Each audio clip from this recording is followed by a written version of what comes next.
Assalamualaikum warahmatullahi wabarakatuh. Alhamdulillah, kesempatan minggu ini kita dapat berjumpa kembali ya sahabat ya. Bagaimana kemarin tentang bilangan biner? Ada yang sudah mencobanya?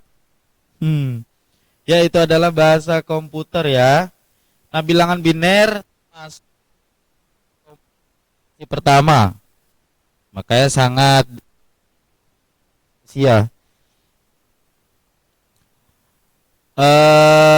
Oke. Nah, kali ini kita akan membahas pemrograman komputer lagi ya. Tapi kita akan membahas dari generasi. Bahasa pemrograman dimengerti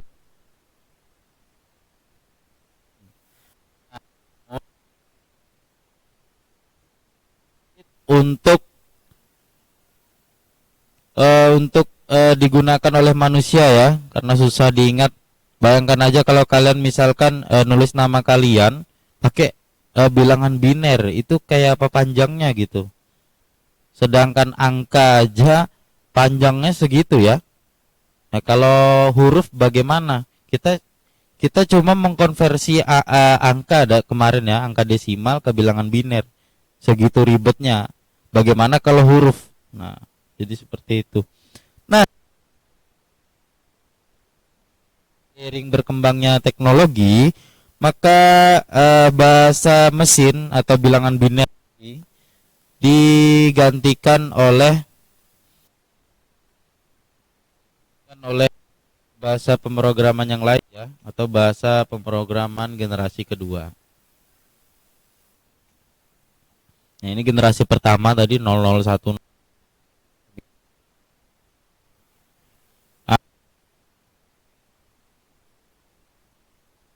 ganti dari bilangan biner, yaitu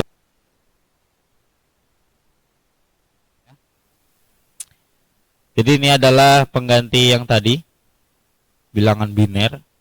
Jadi seperti ini contoh bahasa pemrogramannya atau codingnya. Seperti ini ya.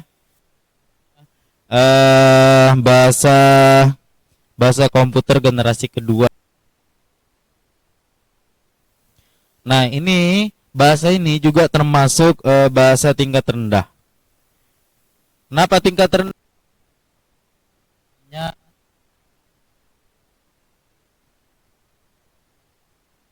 Semuanya masih kode, bukan seperti bahasa. Lihat, kalian bisa baca sendiri, itu ada MOV1, ada dolar,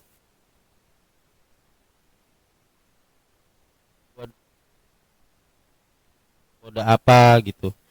Nah, jadi makanya disebut ini adalah bahasa tingkat rendah karena manusia susah. Oke, lanjut bahasa generasi ketiga. Bentar.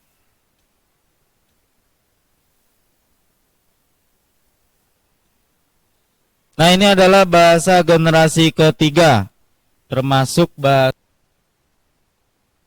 yang ditulis dengan bentuk teks. Nah, ini kalian lihat nih, ini bahasa Inggris semua. Jadi bukan yang kayak tadi, kalau ini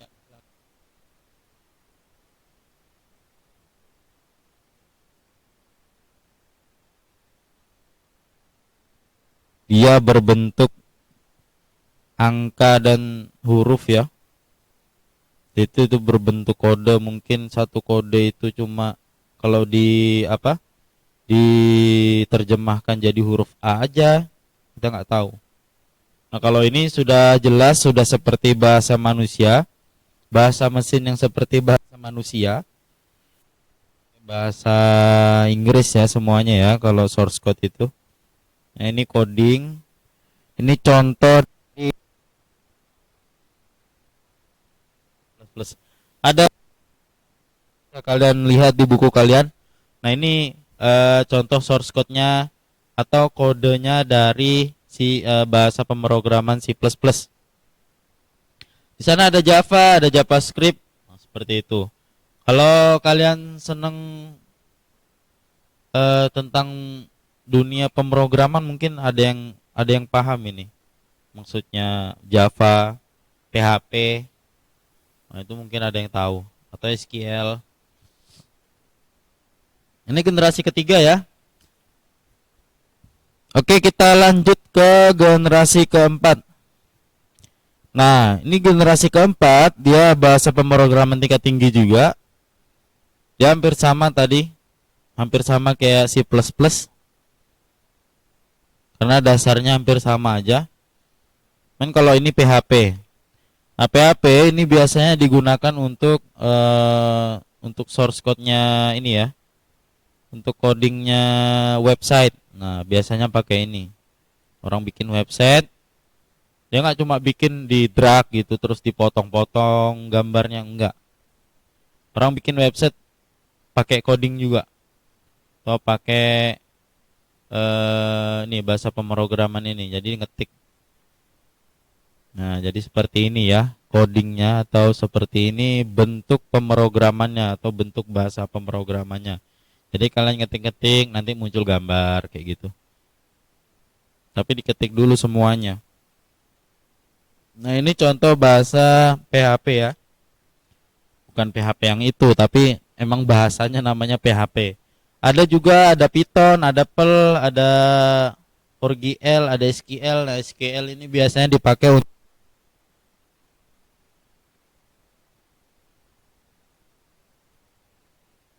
ini loh, pemrograman, jadi seperti itu. Ini adalah contoh pemrograman PHP. Oke, lanjut. Ini adalah generasi terakhir atau generasi kelima. Dirancang untuk membuat komputer mampu menyelesaikan masalah tanpa programmer. Jadi dia seperti artificial intelligence, itu juga termasuk bahasa generasi kelima, karena banyak sensor atau komputer dapat menyelesaikan masalahnya dengan tanpa bantuan manusia lagi. Nah, jadi seperti itu. Misalkan ada kerusakan di sini, atau misalkan kalau kalau misalkan nih jika kalau misalkan memakai kecerdasan buatan atau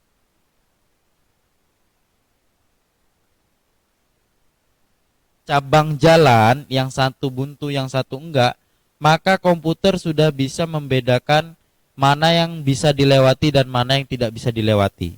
Nah, jadi seperti itu. Jadi misalkan komputer itu diprogram oleh manusia tanpa menggunakan artificial intelligence, maka misalkan jalur buntu yang ada dua tadi ya, ada dua cabang tadi, ibaratkan dua cabang. Kalau misalkan yang buntu adalah kanan, tetapi manusia memprogram komputer itu untuk jalan ke kanan, maka komputer itu akan terus jalan ke kanan walaupun jalannya buntu. Tetapi kalau komputer yang memakai bahasa pemrograman dengan artificial intelligence, maka dia akan memilih mana jalan yang tidak buntu. Nah, jadi seperti itu. Jadi dia bisa memutuskan sendiri mana yang bisa dilewati dan mana yang tidak.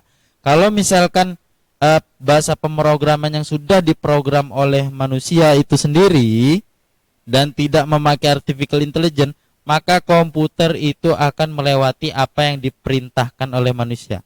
Kalau perintahkan lewat kanan, ya kanan terus dia. Nah, kalau misalkan pakai artificial intelligence, maka dia akan memilih. Dia bisa memutuskan sendiri ya. Itu perbedaannya artificial intelligence dan pemrograman yang lain. Nah, programmer lebih sering membuat sebuah program menggunakan bahasa generasi kedua, generasi ketiga, dan seterusnya. Akan tetapi, bukankah komputer hanya memahami bahasa mesin? Jadi bagaimana cara agar komputer dapat menjalankan perintah yang diberikan? Nah, kan bahasa mesin kan 01010000 seperti itu. Nah, jadi